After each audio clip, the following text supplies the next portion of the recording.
Years ago, the great screen actor Jimmy Cagney was working with a young actress that was about to be fired. He went to the director and said, "Let me talk to her." And he walked over to the actress and he said, "Look, it's simple.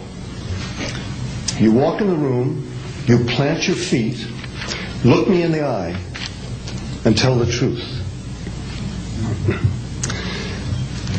The logo of the X-Files is "The truth is out there." The truth is out there. I'm going to paraphrase. The truth is in here. You're about to hear the truth. I'm an actor. My name is John Cipher. For 7 years, I walked through the door, planted my feet, and tried to tell the truth as Chief Daniels on Hill Street Blues, as General Craig on the hit sitcom Major Dad. I was 2 years on Dynasty. You're on Knots Landing. I've done 5 afternoon soap operas, 12 Broadway shows, and 20 films. One of the Broadway shows I did was the great musical Man of La Mancha on Broadway. I was Richard Kiley's original understudy. I sang the words to dream the impossible dream, to fight the unbeatable foe, to bear with unbearable sorrow, to run where the brave dare not go. I'm here to introduce your host this morning, Dr. Stephen Greer. He's a man who is running pell-mell where the brave dare not go. He was an emergency room physician. In fact, the director of emergency medicine at a major hospital in North Carolina. 3 years ago, he sat his wife and his 4 daughters down and said, "I've been doing this part-time, running after the truth, for 7 years now. Now I'm going to do it full-time." He walked away from all that money to pursue the truth. I always think of Hamlet's great line to Horatio, "There are more things between heaven and hell than are dreamed of in your philosophy, Horatio." I'm going to introduce a man who says, there are more things between heaven and hell than any of us have accepted. And I have the witnesses and the documents to prove it. Ladies and gentlemen, Dr. Stephen Greer.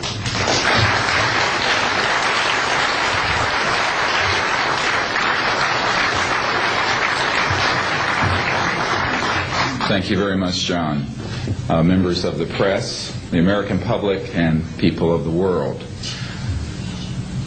We are here today to disclose the truth about a subject that has been ridiculed and questioned, denied for at least 50 years. The men and women who are on this stage and the some 350 additional military intelligence witnesses to the so-called UFO matter and extraterrestrial intelligence can prove and will prove that we are not alone. I would like to thank Sarah McClendon, who is with us today, the famed White House correspondent, for her sponsorship of this meeting. Thank you very much, Sarah.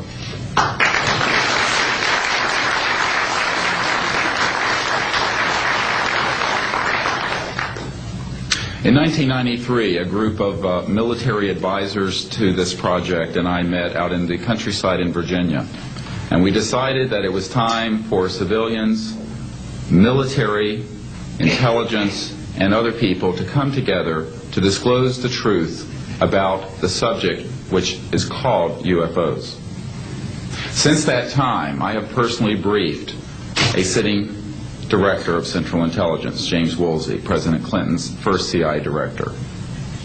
I have personally briefed the head of the Defense Intelligence Agency, the head of Intelligence Joint Staff, members of the Senate Intelligence Committee, many members of Congress, members of the European leadership, the Japanese cabinet, and others. And what I have found is that none of them are surprised that this is true, but they are uniformly horrified that they have not had access to these projects. We can establish through these witnesses whom we have identified, which now number over 400, and these are people who have been inside the CIA, NSA, NRO, Air Force, Navy, Marines, Army, all divisions of the intelligence and military community, as well as corporate witnesses, contractors to the government. And these are folks who have been involved in so-called black budget or covert unacknowledged projects. These unacknowledged special access projects are taking in at least $40 to $80 billion per year. And they are sitting on technologies that can change the world forever.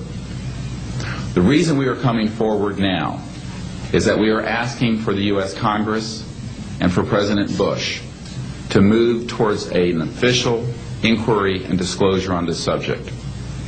It has the most profound implications for the human future, for the U.S. national security, and for world peace.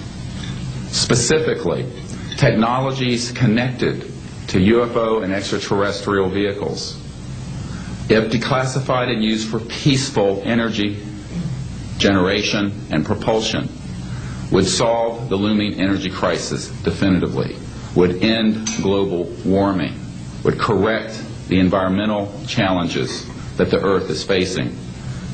It is also critical that we begin to debate as a society the propriety of placing weapons in space.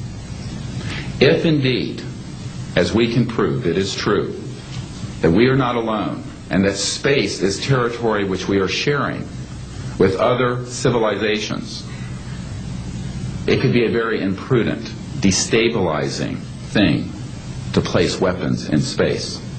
This is not being debated because it is off the national and international radar screens. It needs to be placed on it, and we are here today to do it. We can establish through this testimony that these objects of extraterrestrial origin have been tracked on radar going thousands of miles per hour, stopping and making right-hand turns, that they use anti-gravity propulsion systems, which we have already figured out how they work in classified projects in the United States, Great Britain, and elsewhere. That these objects have landed on terra firma, at times have been disabled, and have been retrieved specifically by teams within the United States, that extraterrestrial life forms have been retrieved, and their vehicles have been taken and studied thoroughly for at least 50 years. We can prove through the testimony and documents that we will be presenting that this subject has been hidden from members of Congress and at least 2 administrations that we are aware of, presidential administrations, and that the Constitution of the United States has been subverted by the growing power of these classified projects, and that this is a danger to the national security. There is no evidence, I wish to emphasize, that these life forms from elsewhere are hostile towards us. But there is a great deal of evidence that they are concerned with our hostility. There are times when they have neutralized or rendered inert the launch capabilities of intercontinental ballistic missiles. Witnesses here today will describe those events to you. They have shown clearly that they do not want us to weaponize space, and yet we are proceeding down that dangerous path. And it will be established that these projects, because they have not been supervised properly by the Congress, by the U.S. President, by the international community, have become a threat to the national security. And for this reason, we feel we must disclose the facts. This is the beginning of the campaign for disclosure. And in a memo that I wrote to President Bush last week, I've stated that this campaign will persist until our goals are met, and they are as follows: that we have open, honest hearings on the subject in the U.S. Congress,